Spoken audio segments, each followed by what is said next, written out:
appreciate you pulling up on us. We got our first segment of WAGIY with Friends, man. I know y'all been enjoying the other segments that we've been doing. We start something new where we just gonna have a fun time and kick it with our partners, man. Today I got my boy OTO Nick. Yeah. What's up, my boy? What's up with it? How you feeling? Man, I'm good. I toasted out. Good. Oh, now I'm looking for been feeling good. We been in here kicking. I almost forgot we came here for a podcast. Got to having too much good of a time. Mm-hmm. That's how you do it. Man, I really appreciate you pulling up, man. Absolutely. I ain't gonna lie. I appreciate you having me. For real, for real. You don't know what that means. You know, black folks don't have everybody at the house. Yeah.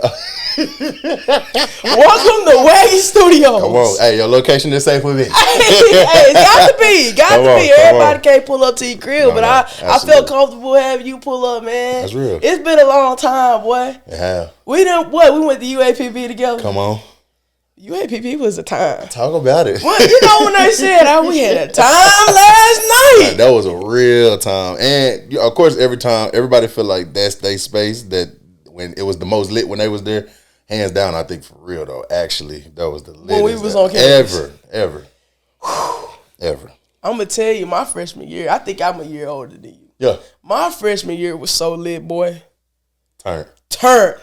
I think that was the first year they started having like mass pro base and stuff like that again. I was on the basketball team. Man, we had a good time. I remember jumping the fence, getting into JBJ. If you ain't did that, did you go to the yard? Did you go to the yard though?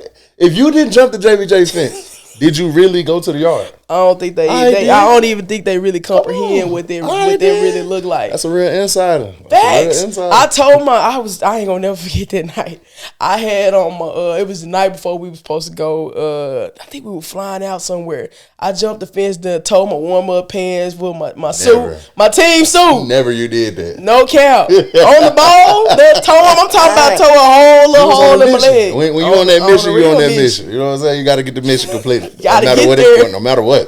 The mission got to get completed. That's how I know you from the country. Boy, from Forest City when you get talking about Memphis missions. Hey, when you on that mission, the mission has to be completed. It's got to be completed. No matter what Ain't no mission impossible. Come on. It's not that. I'm not Tom Cruise, baby. But it be that, though. It be that. When it be that, it be that. It be that. Them facts. You. So tell me what it was like growing up in Forest City, man. Man, bro, I say it was. So I came in the 3rd grade. You know what I'm saying? My first. No more than 5 days there, man. I got kicked out, sent to the principal's office. I'll never forget, man. My teacher used to hate me, and it's actually my homeboy mom. She was a teacher.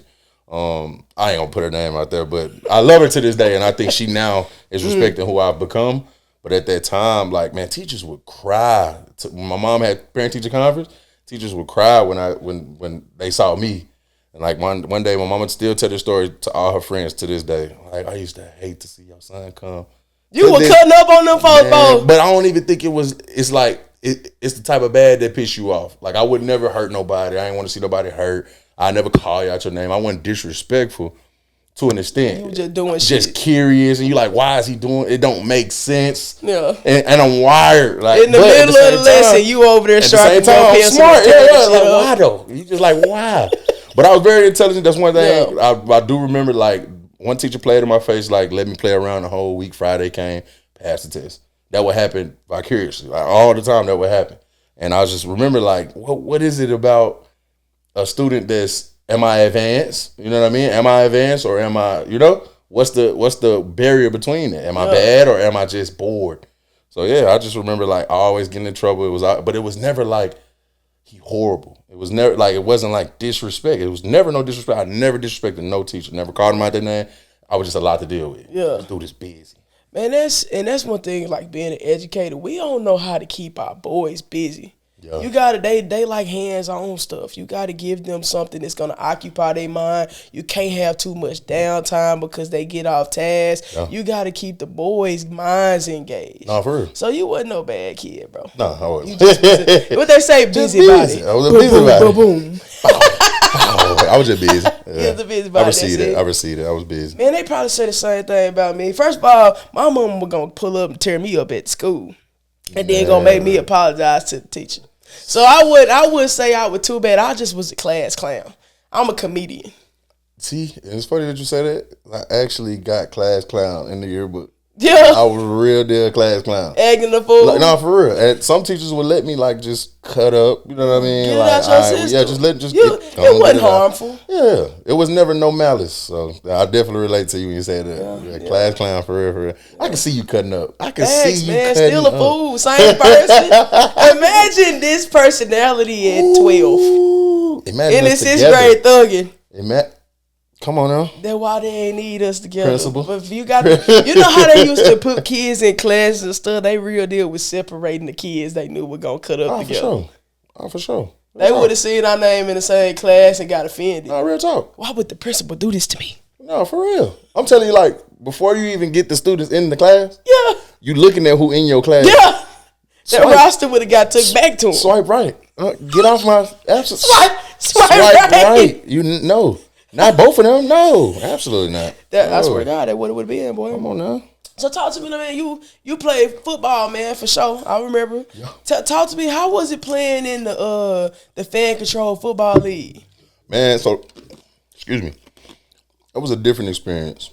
Like, it was supposed to be this transformative, like, building block of bringing esports to like live sports. So like football and like fans, literally exactly what it sounds like. Fans controlling the plays. If I had a bad couple of plays, fans could take me out. They can make the decision. Goddamn. It was real. It was That's it. Get that motherfucker out the game. I think we broke a record. It was like 3.3 million viewers, and out of the 3.3, 2 point something was active, like controlling the game. Like, so they can vote. It was like votes. Yeah. So it's like, you can vote the plays, you can call the plays, you can vote for who you want, what team you supporting. You can vote for like us being drafted. We had a weekly draft every Wednesday. We had the draft, and by what you seen at practice, everything is recorded. Every single thing that you're doing. I had a podcast, of course, so they see on my podcast. That's where I'm building my followers, or kind of giving people little insights on what the trades is or who injured at practice, and then they could go off of that and be like, I bet let's go ahead and get him or take him away, and they vote. It was live. So yeah, it was real. Were you a fan favorite? I think I was. Yeah. I'm gonna be honest with you. Like, as humble as I can say this, so we had people like Johnny Manziel, Terrell Owens, a lot of big name people that was in the league, but it's like every time you saw a clip on social media, it was my face, and to the point where I stopped seeing it, but it will be sent to me. You know what I mean? Yeah. And even when like Should come to the games, all she hearing is like, and she like, is this nigga really this good? Or like, you know what I mean? Hey, your girl be the one flexing on you first. Why they saying this? Like, this nigga name is getting called a lot. Is he really this? Like, but then when you see it, and it's like, man, it was a show, and that's all I ever referenced it towards. Was like, man, this is a show. Yeah. Like, and I cut up every time. Backflipping. That's what you supposed to do, man. Dance. I made it a show because I felt like this was fun. It didn't even feel like football. It felt like acting more so. It felt like I was just being able to be myself. I felt like I was in my purpose. You know what I mean? I felt like I was cultivating an audience, which I absolutely love. It was calculated attention that I know I needed, for sure. Well, that's a good place to be in when you think running in your purpose, everything running smooth. Yeah. It's challenging, but it's also in a space where you're growing in the right direction. Absolutely. So and a lot of the times, like, and a lot of people I was getting a little backlash for it, not too much, but the ones that understood was like, he different. Some people was like, bro, you crazy. Like, we all here to do this. But I felt like their mindset was a little, not that I'm better than them, but I felt like their mindset wasn't on a business mindset. I went in thinking it's a business. Yeah. Off the back, I thought it was a business instantly. So I'm like, hey, it was never an idea to do a show. No players could have a show, have their own extra income coming in from the league. Everything was already balanced out. SEC had put their money into it. Yeah. So me going in, I'm like, it's something that I can get out of this, something more. So I'll be making backhanded, and I can speak on it now because the league is over. But I was making backhanded deals, like telling Wendy's, like, hey, I put whatever on my face. I buy the burger. Yeah, that's smart, man. Like, and we had real sponsors, like, that you use on an everyday basis. So I'll be like, hey, I'll do a commercial for you. Like, what else you want me to do? And then somehow I think somebody picked up traction, saw what I was doing, was like, hey, you want your own show? And I was like, yeah. I was like, I want to do it with somebody, though. And they was like, okay, well, who? We got somebody perfect. They picked somebody. He a cool dude, but I don't think it wouldn't have been a pivot in the league. It wouldn't have been something staple as it was what it turned into. So I had this little white dude named Andrew Jamil, coolest white dude you would ever come in contact with. But we met off bumping gunner. It was just bumping music every day at practice. I turned it on the gun, lifting weight, whatever. No matter what we was doing, I always called him bumping gunner. He always called me bumping gunner. So it turned into a thing where I was like, "Hey, bro, we got a meeting today." He didn't know about it. He didn't know what it was about. I was like, "Bro, come to this meeting if you don't mind." So now I walk in. I said, and this came to me as I'm walking through the door. I said, "Polar opposites." They said, "Let's do it." Instantly, it was no pushback. We got it. Bet, let's do it. Give me an hour. I have a show run for you. If I need y'all to come take photos, I'll call y'all in. So when I say purpose, I don't mean the football aspect. I mean like I felt like a businessman. I felt like a creator. I felt like, man, closest I ever felt to like really being in it and like pinch me. That's dope. Like, no, for real. That's dope. But this all took place in Atlanta for sure. Yeah, absolutely. Atlanta. I was looking into it, man. What's the name of the space that y'all played in? So we played in 2 different spaces. It was like I can't. First year it was in NRG Stadium, but the second time it was in this. Man, I don't know what you call it, man, but it was like an art. It was like an artsy side of town. So it was on the west side of Atlanta. But it was Pullman Yards. Pullman Yards. Thank you so much. Now Pullman Yards. Do you know the history of Pullman Yards? No, I tell you. So the history of Pullman Yards. Tyler Perry has done films there. Bad Boys 2. People use that yard as like an old abandoned like rail yard and stuff like that, and they would film in this yard. Fast and Furious was filmed there, certain parts, and so they use it for all type of creativity, and it turned into like an art studio, stuff like that. Yeah, man, it's powerful in there. Like you feel it when you walked in, you feel it, and then we saw it when we first got there. No stadium was built; it was just looked like Pullman Yards. Then we going to practice every day. 3 weeks later, now it's this big field. Like it's like field is. Like, man, bro, it was just retarded. I probably can't say that. But no, it was hey, just, man, it's uncut, man. That's why we got WAGIY. But no, it was stupid, dumb. Uncut. It was crazy. No, but for real, it was just like this big old yard of like football stands. They created stands. And you got to think, it's half football, half still a steel mill, quote unquote. So it's still things, but it's built around those steel felts and all. And it was crazy. That's dope. So to see other people create, I think that put me in a closer state of like, I need to create. I need to, and this is an opportunity. Let me get the most out of this. And I ain't bite it off. Throwing people like Steve Aoki. I don't know if you're familiar with Steve Aoki. Throwing him merch. Now he using my shirt as a towel. OTO merch as a towel. Quavo, Richard Sherman. Me and Richard Sherman gambling on what I'm finna do out there. Yeah. Destroying AJ Green. Pulled him on the podcast. Rashad Jennings pulled him on the podcast. So just like when I say like really being opportunistic and not like you just felt my hunger, like genuinely you felt my hunger. That's what people, because we ain't got it yet, we gonna get it. But that's what people don't understand. When you get in spaces like that, you got to figure out how to leverage your own self in those spaces. We going to get a job done too. Yeah. But what can you take from here to learn and also develop yourself? Absolutely. So man, I'm glad you was able to do that. Okay. I said that because man, I was supposed to go to the spot last year. They had the Black Effect Podcast Festival. You ever heard of that? Never. Man, I heard about it and I was supposed to go slide, but you know how niggas get to acting, man. Folks talking about we gonna pull up, then we ain't go. I'm pulling up next year when they have it. I don't know when it was supposed to be last year. I think they had it in April or something like that. Invite me. Man. Invite me, for real. First of all, if I invite you on go, you better ask the folks. I get mad. No. If you invite me. We slide. I'm gonna be on time. Yeah. What time I pull up here? Yeah. That's how I perform. Okay. I'm a professional. I have fun. I'm gonna be the wildest person that you ever hung around, but I'm very professional. You're invited. We gonna pull this back. You invited. We slide next year. That's a bet. We doing. All right. So talk to me a little bit about OTO, man. Tell the folks about OTO. So OTO is, first of all, is impactful. First of all, is one of a kind and it's global. And when I look at those things, those are all 3 things while building it that I ran into. So impact is something that I pray for daily. You can ask your living evidence. I pray for impact on the daily. I want to positively impact everybody that I come in contact with. I want them to feel my energy. Now, that perfects over time. I ain't always been like this charismatic, this cool, this friendly, this whatever.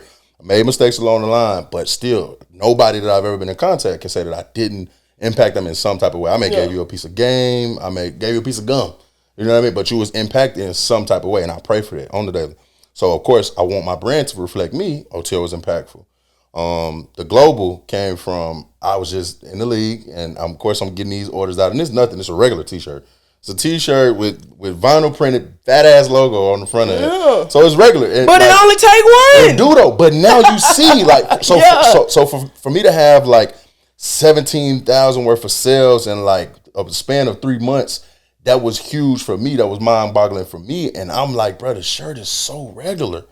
But what it's the energy behind the shirt and the meaning for it, man. Yes. People support people. Yeah. So that's what people don't really understand, man. You could do all this different stuff that you're doing. And that's why people also, you see it all the time on social media where they get to like, man, it'll be the people who don't know you who will really mess with you. Yeah. You know, I believe in, you know, us trying to support everybody, but people really be knowing who you are deep down and the individual that who you've been. And I'm not saying that's a good way for people to go because people can change. Yeah, you know, but people follow people. We were talking about this at work today.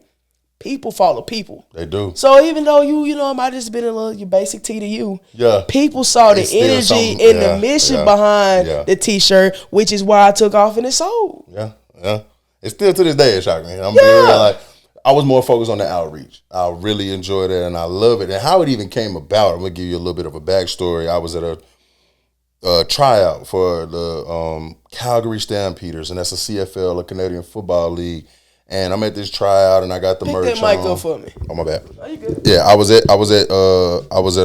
was in Houston, Texas, and I just found a dude on Twitter, rolled with him, and I was like, bro, I'm trying to get to this tryout. I seen that you was headed there, whatever. Bro, can we link? Can we go together?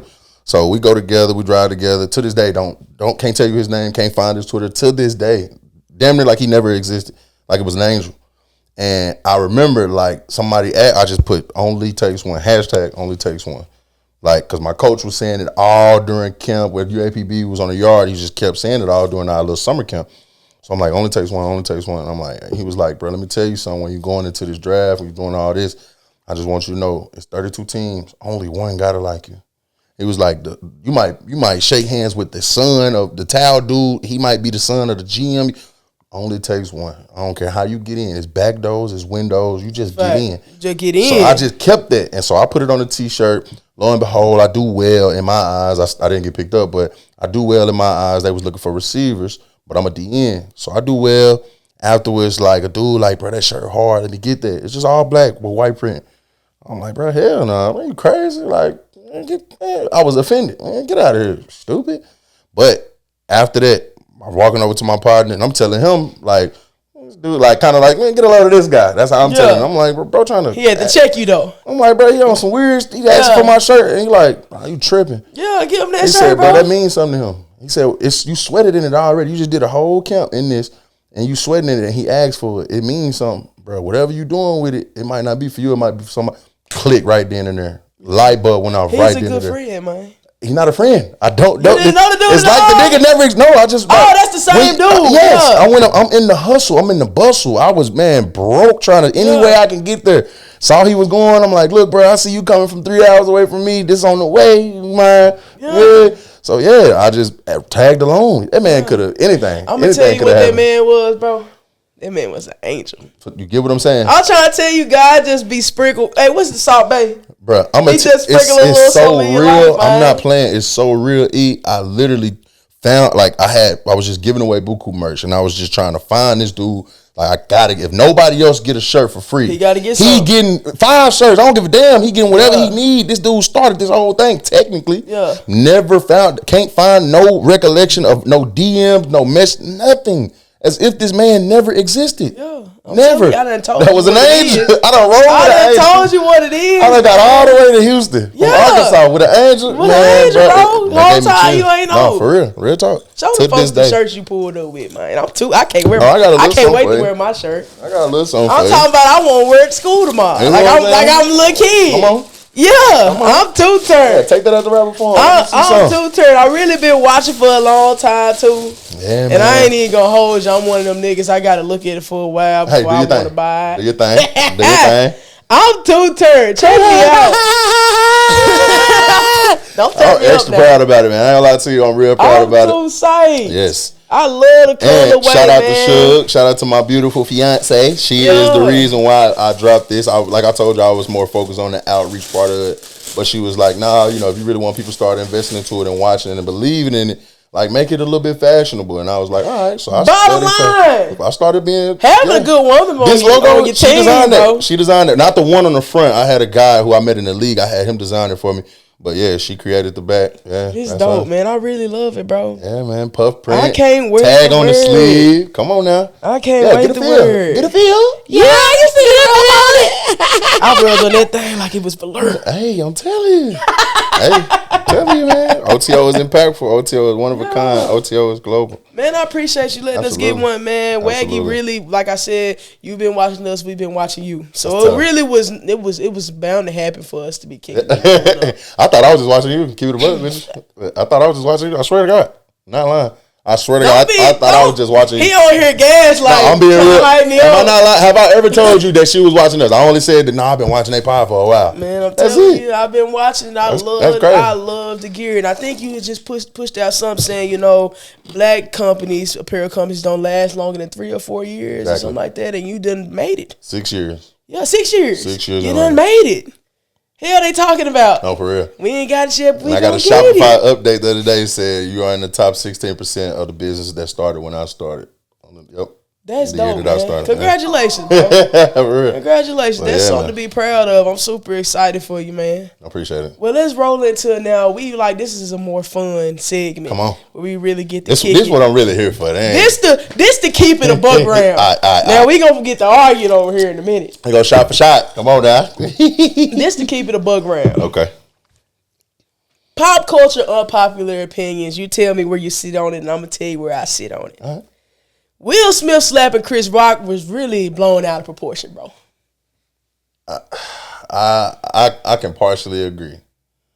How can you disagree? I mean, it's a lot to break down. For one, if I'm Chris Rock, don't put your hands on me. And I'm in a bit, I'm doing something professionally, you feel me?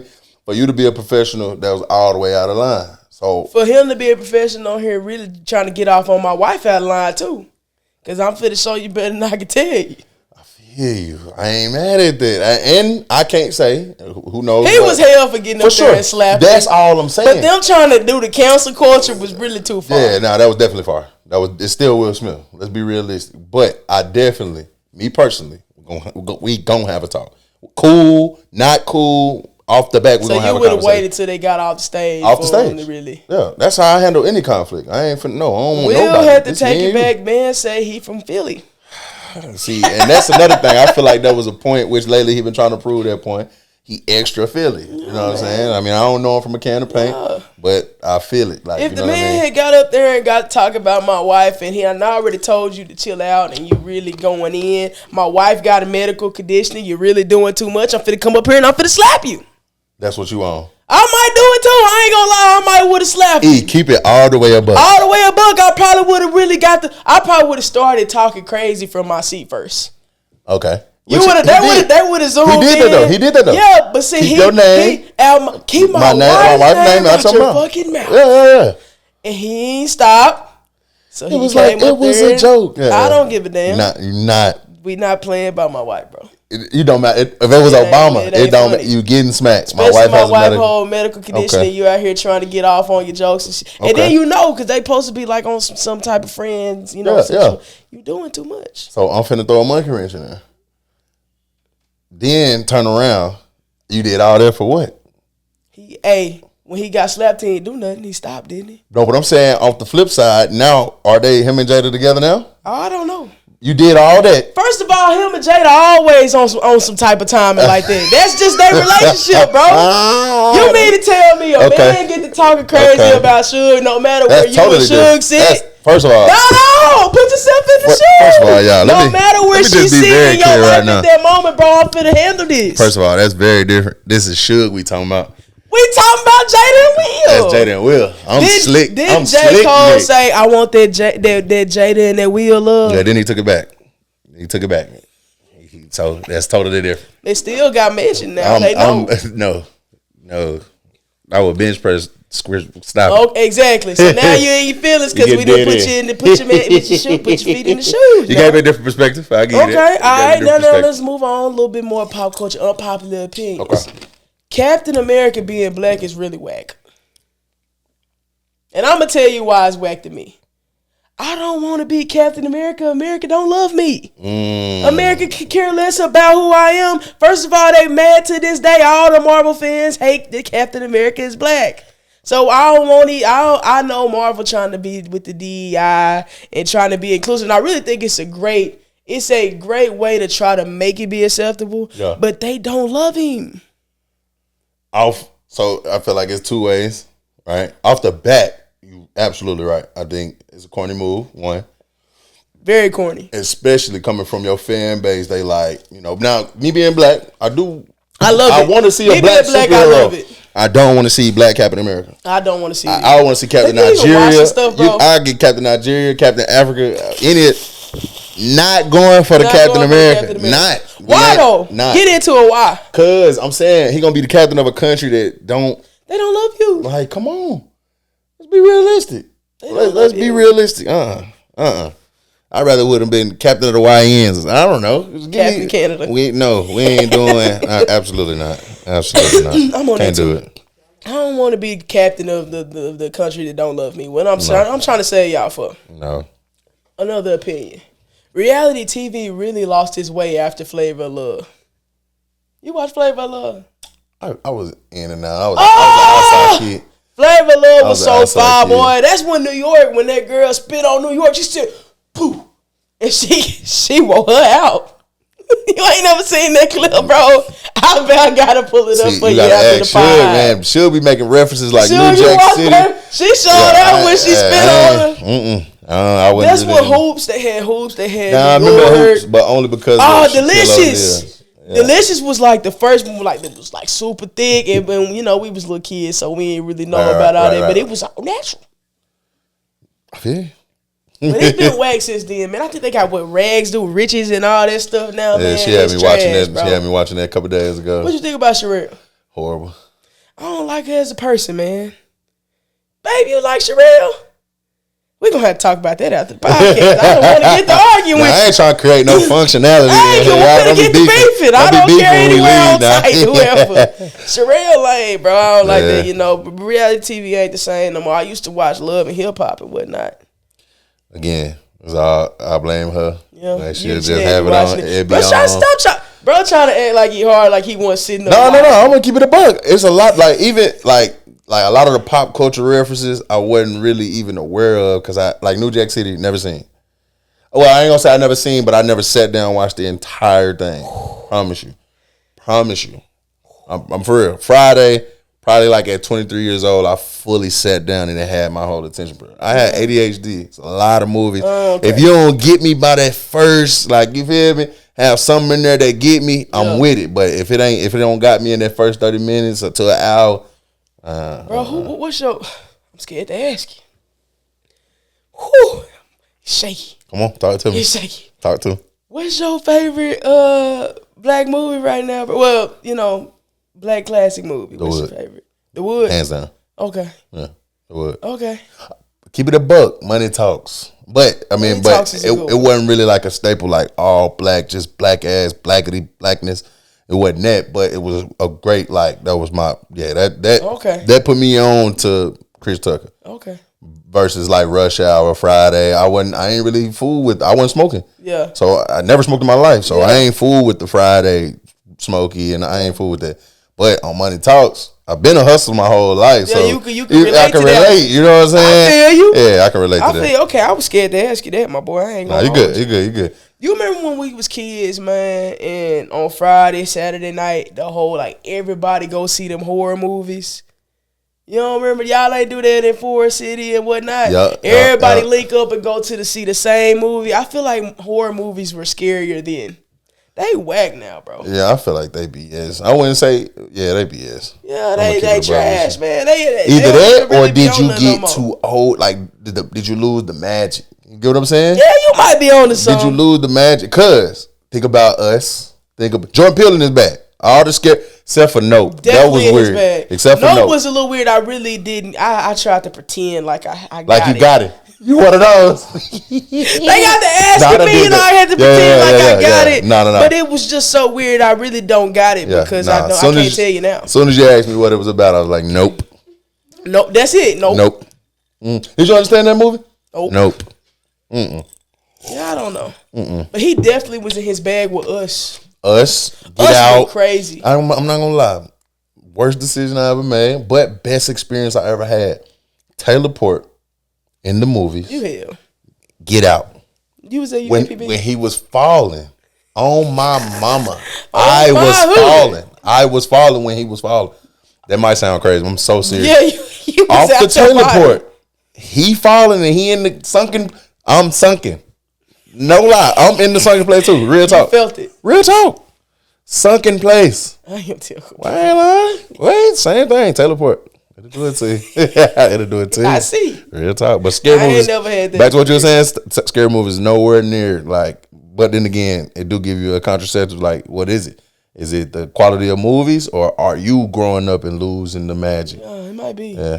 I'm gonna tell you what I really like. What really makes scary movies scary is the music.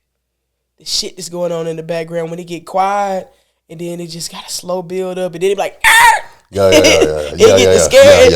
What is the man? It's a that white man and that black and that white woman. They like married or whatever, and they do the exorcism stuff. So 90% of scary, I ain't gonna lie, them was 90% of scary films right now is what you just described. No, I'm talking about them classics. No. That's every scary movie now. When we was in like high school, early college, when them was coming out, I can't even think of the name of the Sega, the little series of them. But it was like they had that doll too. Okay, so 70% of all. Bro, chill out, bro. You know what I'm talking about. I can't even think of the name of them though, but them was scary. What was your preference for scary movies? Was it like what you was on? Was you on the like? I'm more so like the suspense, not really like Exorcism. I went into that like Exorcism, like Jeepers Creepers. I'm scared. Like some that could really in your mind could really happen. Scarecrow turned into oh my god. Yeah. First of all, them exorcisms, that's what's scary because I believe in. If you believe in angels, you got to believe in demons. I do. I do. That was really scary to me. I think that's why I don't watch. That's why I had to get up off of them.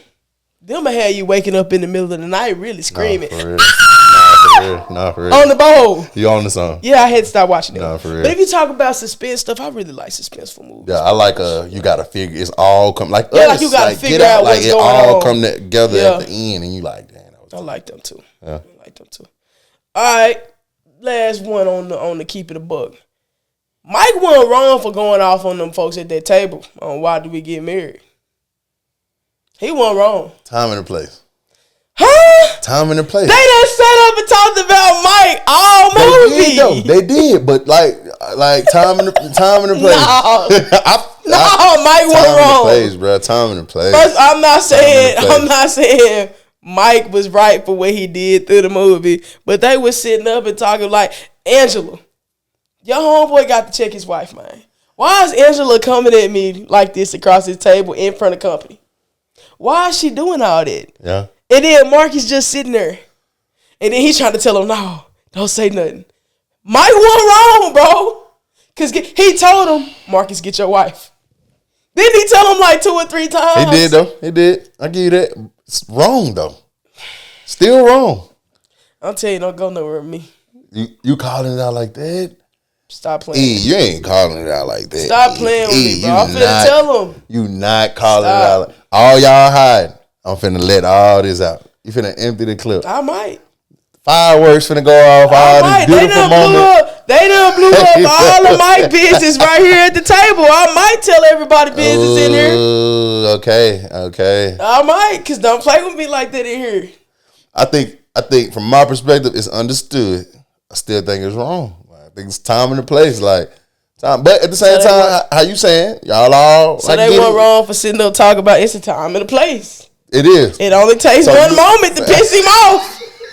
Y'all know who Mike is. It only takes one moment. They steady punching buttons. Yeah. Okay. No, Mike ass crazy. Okay. If Mike can talk to Sheila like that, they should know that he had talk crazy to them. Yeah. But say Mike wasn't wrong for all that he did, though. I ain't say Mike wasn't wrong. Mike was wrong. All right. And his friends should have been checking. But I ain't talking about you. I ain't saying none of that ain't true. I'm telling you, I'm stating all facts of why we in the predicament that we in, why everybody uncomfortable. I'm just addressing the uncomfortability. That's all it is. I'm just telling everybody why we uncomfortable because of Mike. This would have been a great trip if Mike wouldn't have made the girl get on the flight. Mike shouldn't have did that.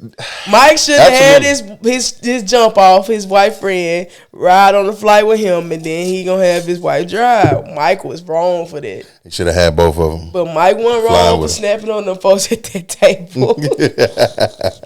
All right. So this is what we really gonna do on this segment, man. We like the myth bust life advice. Okay. And then, if you got anything that come to your mind, you don't mind, saying it and mentioning it. So I'm gonna go down the line. Do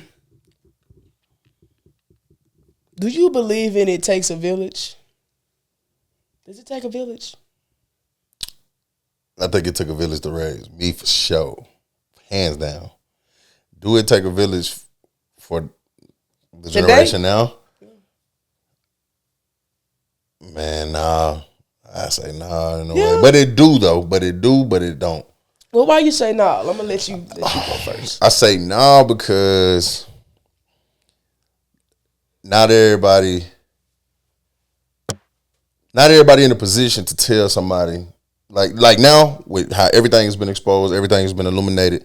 The young kids seeing through your bullshit. You get what I'm saying? So you hear you doing whatever you do, whatever your ick is, whatever it is that you doing, you ain't supposed to be doing, and for you to tell me. Watching the podcast, he said ick. Come on, go ahead. But for y'all to tell me what I ain't supposed to be doing, but you know what I mean? For to a young dude, you got to be perfect damn near to tell them something. Like, you know what I mean? I got to see you really handling your business for me to, or make me feel away, make me feel like, man, you somebody I can listen to. But if I know your dirt, it's hard for a young person to listen. Nowadays, in the times we in now, you got to be something. You have to attract something to them.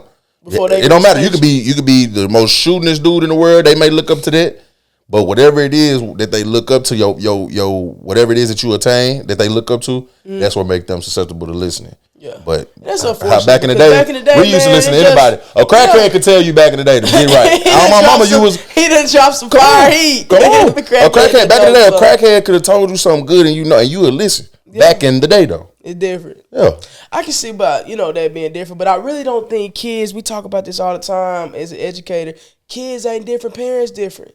The expectation and the things that they doing and how they move. All right, y'all. It was a great podcast. I'm gonna go ahead and get up. I'm gonna go ahead and get up out of here. That was spot on. That's what's different, bro. Because they allowed to feel like they can do X, Y, and Z and they ain't gotta listen to nobody. I still believe in it takes a village. Because mama and daddy at home, they ain't holding you accountable. And as an educator, I'm not finna let you slide up into the real world acting like this, bro. Right. That don't work here, buddy. Right. I don't know. I tell Quinn, you got the wrong one. I'm not your mom and I'm not your dad. This is the expectation. This is what it is. Yeah. Nobody, when you leave this door, them folks do not care about you out there. They don't. Yeah. They wait for you to act the fool and you gonna be moved to a side. So I still think it takes a village, even though the village ain't together. Okay. Okay. Yeah. I can rock with that. Yeah, the village ain't all on one accord, but I still think it's our job to correct things when it happens. At the same time, though, too, you should be able to take constructive criticism. Now we in such a sensitive culture that's being watched and also molded at the exact same time. So if I tell you something that's right, and now we used to hate it, granted, 1,000%, which is why we parent our kids the way we do. Like when I say we, I mean like us, our generation. But when you looking at a kid that's doing something incorrect and you telling them something, what you used to hear was do as I say, not as I do. Well, all of their ideologies was put on to us, and that make you wonder, man, what if I don't do that to my kid? How would they turn out? And I think now we waking our ass up and seeing all of now you fully reflecting on why your kids is like this. I can agree. So now you won't think your kid's being disrespectful, but when somebody else tell them something, they like, I was talking to my mama. The whole time, that's disrespectful. I'm telling you something that's right, that your mama typically would tell you. Yeah. But because I'm saying it is not valid, because I didn't raise you, or you know what I mean? So like, that go back to what you were saying. Like, definitely the village has to get, back together. Or I call it the tribe, but definitely the tribe got to get back together and start really, like, that's my focus. You know what I'm saying? That's really, like, that's why I love outreach. And I think, like, it's not enough black people that's really honing in on the kids. Like, I love what Tim was saying. I love Tim's TED, how he went and he was like, let's focus on what the kids wanted. Let's hear from the youth. Yeah. I'm on that. I'm overly on that. Y'all calling them YNs, man. I ain't even on that. Like, you know what I mean? I really want to hear from you. Like, bro, what's up? Like, what can we do? How can we, like, what, you know, how you look at things? We never asked, and that's one thing that we wasn't given. We didn't have the opportunity. We didn't have the opportunity to speak. Yeah. You couldn't tell us nothing. We couldn't tell you nothing either, though. Yeah.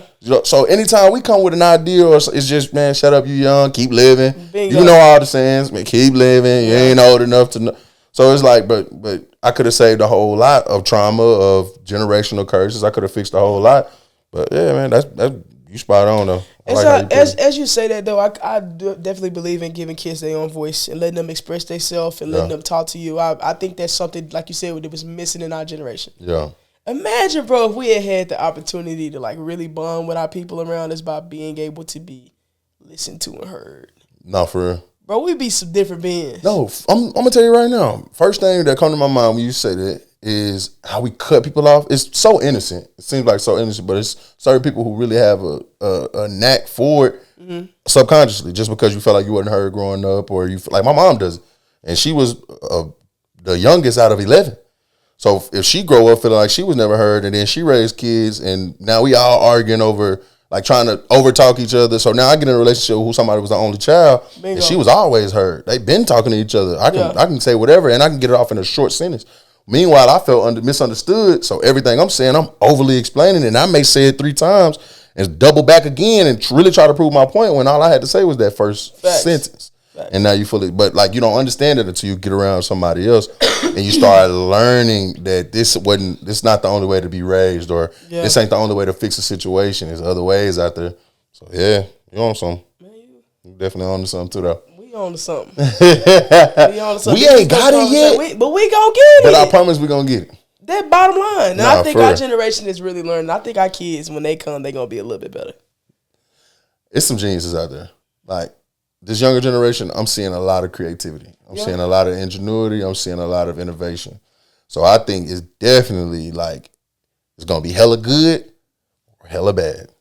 One or the other. Depends on how they use their power. That's for sure. But they smart, man. Like, they starting to, you know what I'm saying? They thinking for themselves. Common sense is, they own it. Like, they own the ones that got it. They got it as far as common sense goes. Yeah, calling out bullshit. We probably until you was 21, you believed everything you was told. Probably till you was about 21. I ain't gonna hold you. Nah, keep it real. I was debunking shit from the beginning. Off the bat. Arguing. Give me an age. Off the bat. I think I always been like this, bro. As I say, off the bat, like a particular age, I think when I got to middle school, like that 6th grade. Start seeing shit for what it really is. That's when I'm really starting to ask questions, because that don't make sense. Okay. It don't make sense. And then when I got to high school, really a demon. Everything's a lie. Just be quiet. Hey, bro, I'm gonna tell you, bro. Let me tell you. As we say this, bro, this is my experience, bro. I grew up in a community that it was a lot of black people, but the school was predominantly white. Okay, I got you. So as I say that, bro, I remember being the class president, and we trying to do a shirt. On the shirt, we wanted to say, "I got 99 problems, but our class ain't one." Okay. We didn't see nothing wrong with it. Sounds simple. But all the teachers sat up in the teacher lounge, and they was like, well, the song says the B word. That's inappropriate. Y'all can't have this shirt, yada, yada, yada, yada. Is the B word on the shirt? It's not adding up. It's not making sense. I sat up, and I had to go back and forth with people because, coming, like I said, the demographics of it, we don't like to participate in stuff if we can't see ourselves in it. Yeah. So as you know, you have those class wars and stuff like that, bro. We had, I think they gave us 70s. You got the 60s, 70s, 80s, and the 90s. That's what that was like the homecoming week. Yeah. And I think they gave us the 70s or the 60s or something like that. They told us we couldn't be the Black Panthers. But that was around that time, though. Yeah, we had the Beach Boys and the Beatles and all these other folks still in music and shit. Oh, but the Black Panthers. Yeah, but we can't be the Black Panthers. I draw the line at Black Panthers. Yeah, draw the line. Absolutely. They were not good. They were not helpful to the community. Right. From your perspective, they was. So I think I've always been on that top where, like, I'm questioning things and I'm finna ask what that don't make sense. Yeah, I think you're that's not healthy, finna just though. tell me that. I think that's healthy. I'm not gonna lie. Yeah. I think that's very healthy. As you say healthy, I might get a little belligerent with it when I feel disrespected. Yeah, that's the only problem with that. I ain't gonna lie. I get a little belligerent with it. I remember the day I became a man, bro. In my eyes, the day I became a man is when I really started seeing my mama as on bullshit. Like, not for real. Hey, when you see your mama here, right? When you start calling out your parent, bro, that's when you become an adult. Like you like, that's bullshit. Like you a city. You'll never tell them at that age, especially. You ain't telling them, but you like, on my mama, that don't make sense. That don't make sense. On you, it don't make sense. On you, it don't make sense, nigga. That's cap. Like, but you can't tell you. You just gotta live. Yeah, you just gotta live and let live, as they say. But I do like the friendship bond that parents are building now, where your kid gonna tell you that. Like, mama, no, mama, that ain't, like, you know, at 3 years old, able enough to tell you, like. All right, so Pat, I got another myth I want to debunk. Good things come to those who wait. What do you think about that? Good things come to those who wait. I think in some cases. How you feel about that? You always say shit that, even when I watch the pod, you always say some shit that just, you know. I be thinking I'm confident in the way that I think until you say shit, I be like, hold on. That's how we know we're gonna have a good debate. That's why I was happy to have you on here. Come on, you know what I'm saying? Segment. But no, well, how you feel? I think, yes, I can understand the waiting period and being patient, but in that period, you have to find some consistency in something because you have to be actionable. You can't think it's like the motherfucker sitting on the couch talking about, man, I can't find no job. Yeah. Did you get your ass up and look? Yeah, but I think that's used in a different way though, right? I don't know, because that's more like faithful. The perspective. True, very true. I think that's more faith without works is dead. I think that's more along with that. Agreed. But those that wait, good things that come to those who wait. But I think it's an underlying persistence in there. It's an underlying keep handling your business. You know what I mean? It's not said within that quote. But I think it's an underlying, like, if you handle your business, if you stay fast, it's gonna come to. It's gonna be patient, but because I think that goes back to like be actionable. Something do got to be, yeah. So yeah, don't you know how they misquote quotes and they just say that one thing just to get it off quick? It's like when your uncle say some bullshit when you come up outside. What that mean? Nah, for real. I agree though. Good things come to those who wait, but in action. You have to be actionable and being consistent in some space in that. You can't just think you fit just jump out here and it's just fit to happen. No, seriously. Or hey, God gonna bless me. Yeah, are you doing the things that you need to be doing for God to let you walk through that door of that blessing? Yeah, no, that's a handout. That's a handout mindset. So you got to be the perfect individual to receive that space. So I don't know if I'm just gonna say good things come to those who wait. Good things come to those who are consistent. Yeah. Also, too, imagine like David, going to your point, of course, imagine like David came from shoveling shit, right, to being a king. I think that's pivotal for even the life that we live in. I don't think you could just own a company and just be the super CEO without doing everything. Yeah. Like owning a full clothing manufacturing company, I think I had to start at like, okay, I'm making the shirts. Okay, I'm shipping it out. Okay, I'm branding it. Okay, I'm doing and then now getting to somewhere, fast forward 10 years from now, this is a department now, but that's something that I really used to do. So I know how to tell them and whatever, and I'm watching the you know what I'm saying? So I think it's the same because those where you learning all the principles at the bottom, at the whatever, that's what quote unquote is considered the bottom. That's where you learning everything for the top. So now you don't know how to lead until you follow a simple, same pattern. Yeah. Well, Mr. Miyagi say, wax on, wax off. Yeah. Good leaders are also those who were good followers. Great followers. So great what followers. The kids say, Yeah, what they say now when you say like something. We'll get into that later, but definitely. It's a whole other discussion for another day. Do you believe in you could be anything you want to be? Do you believe in that?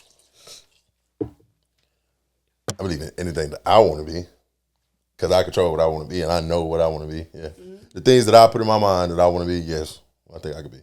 But I don't know, hell no. Because you got to think, at 10 years old, nigga thought they could be Spider-Man. Like, nigga could put the Spidey suit on, but a nigga would never go save the world shooting. Yeah, that's not gonna happen. It's always. So I mean, I'm being realistic. Realistically, it depends. I think kids can be things that they are exposed to. They need to have some level of exposure to it in order for them to even know that they really can be that. Yeah, no, for real. You know, think about it. When you grew up in Fort City, how many black doctors did you know? None. Black lawyers? One. All the people we seen growing up as athletes that was in our realm, our space, was coaches. Most of the time we see these black coaches, or we go to church and we see a lot of black people who are effective in the church. Right. What else have we seen in professional spaces for us to want to be there? Not a lot. Yeah. So I think it's exposure. But that go back to debunking another myth. The internet is not bad. You know what I mean? It's not. I think the internet, bro, is like nigga Coca-Cola. That's how I look at it. You can put Coca-Cola on it. Explain to the people what you mean. Watch this. I'm going to. You can put Coca-Cola on a bike chain, rust it, and it'll go back to normal. Mm-hmm. Right? You can clean out. You can unclog a sink. Put it on that battery. With Coca-Cola. You can put it on a battery. Yeah. It's a lot that you can do with Coca-Cola. Put this shit in your body. Shit not good for you. So I think like using it to is good. It could be good. Or ammonia. Anything. Just think of anything. Yeah. Things that you like. If I drink ammonia, I'll probably die. I'll put ammonia in there and clean up the. For sure, I'll be out of here. But if I put ammonia on that flow and I'm trying to clean the flow, I'm trying to disinfect things, it's going to do what it's supposed to do. So, like, the internet, if you use it for good, it could really be, talking about powerful. Like, this girl put me on TikTok. Yeah. TikTok is a university. I don't care how nobody look at it. It is. On my mama, TikTok is teaching me how to cook. Bro. Real talk. Yeah. Real talk. TikTok told me how to make content aggressively, too. Facts. I ain't aggressively. I ain't apologizing for no video that you see. Aggressively, I'm posting. Bingo. Don't care. 3 a day. Yeah. You getting it. Finna see this content. You gonna see it. I don't even watch the likes no more. Yeah. It's the views. Posting. Yeah. Consistency. Yeah. I don't care about that. Actionable in my waiting process. You gonna get this work. Finna get this work. Yeah, real talk. Yeah. Come on now. You on something, boy. Okay. Last one that we gonna debunk. No days off mindset. Is that healthy? Hell no. And I hate hearing that shit. That's the stupidest shit in the world.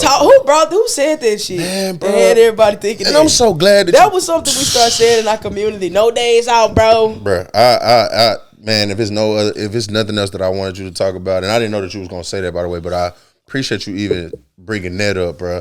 Because it's this untalked about notion of like, I gotta drop my head and nobody gotta see me and I gotta fall out the face of the earth and then bounce back 32 times finer, taller, sick, like, and I got all this money, like, bro, like, you could do that all out in the open, bro. Yeah. I failed in the open and I'm gonna succeed in the open. Bingo. And once you start to realize that hustle is not a season, but it's really a lifestyle, you gonna accept the bad. Flat tire, y'all, I just gotta. It ain't gonna, if you really into that. If you care about showing people, don't just only show them the good. I know that's what the app was created for, but I'm giving you it all. Facts. I was just as proud as the fat ass logo on my t-shirt as the ones I just gave you. I'm proud of that. I was proud of that then. So I ain't looking at it like I only want to show the good that's going on. I ain't looking at it like that. I want to be able to build a relationship with a community to show you like, bro, you can do this. That's why we do the podcast, how we do it. I love these, by the way. I'm definitely jacking this. But it's like, I like how we doing it because now I'm taking away the excuses. Y'all got cameras. We using it on the phone.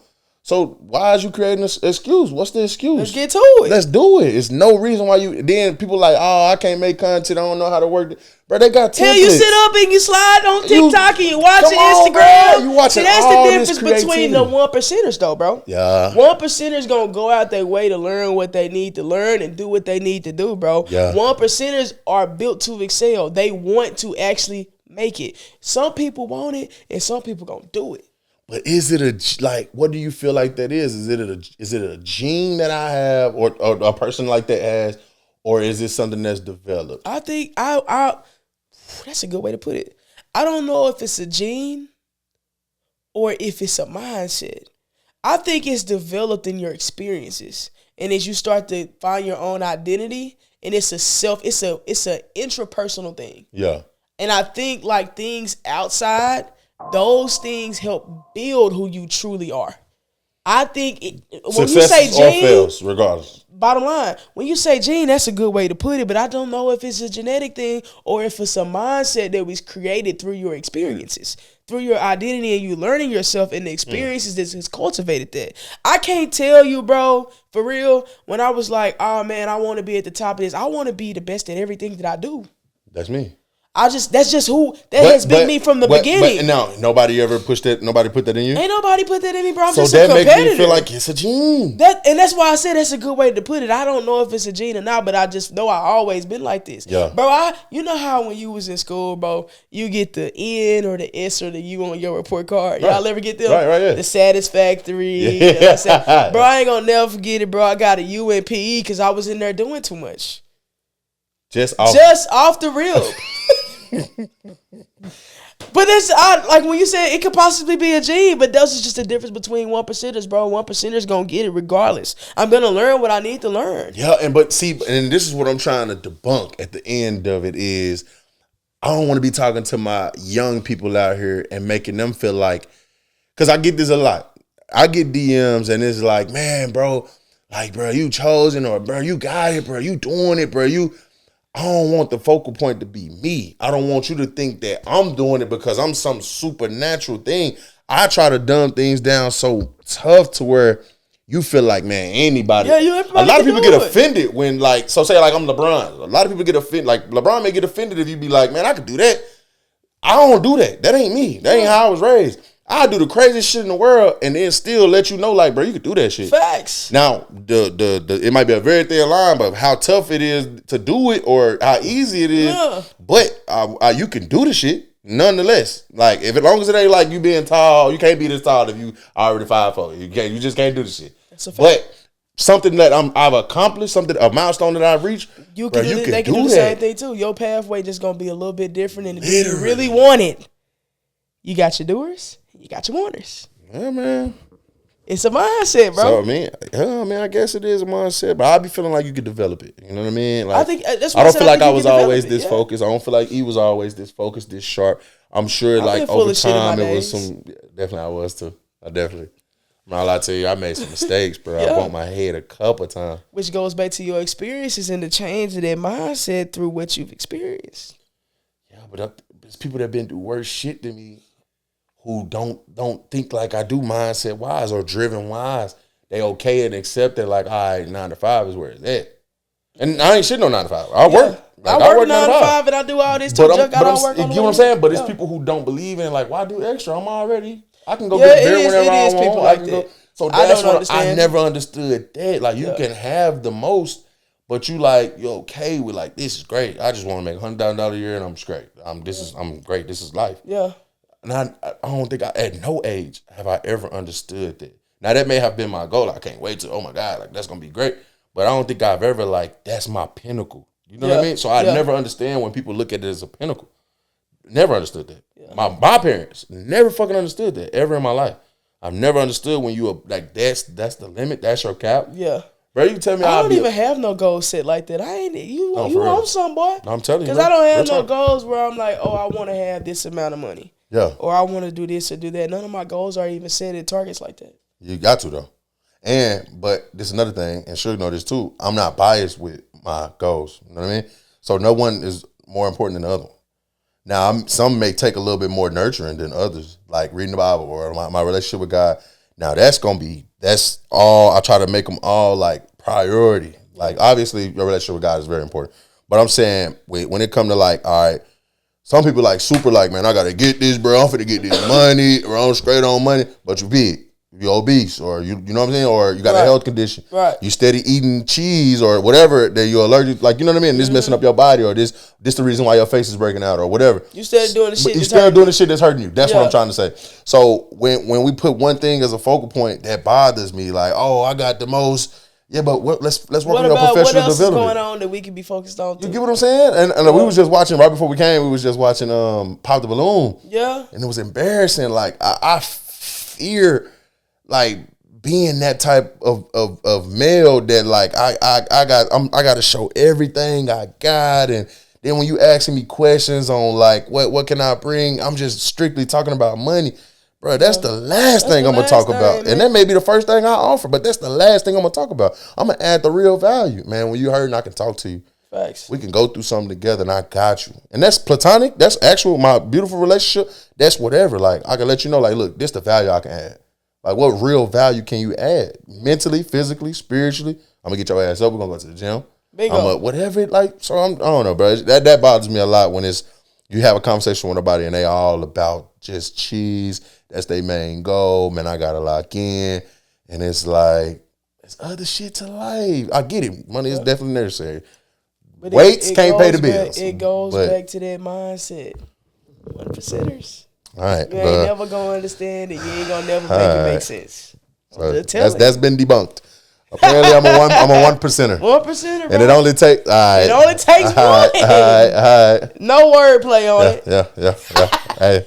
All right, we've been holding these folks, man. I'm really turned up. We done had us a good time. Man, this feel like home. I don't lie to you. Well, anywhere that I am, you can pull up.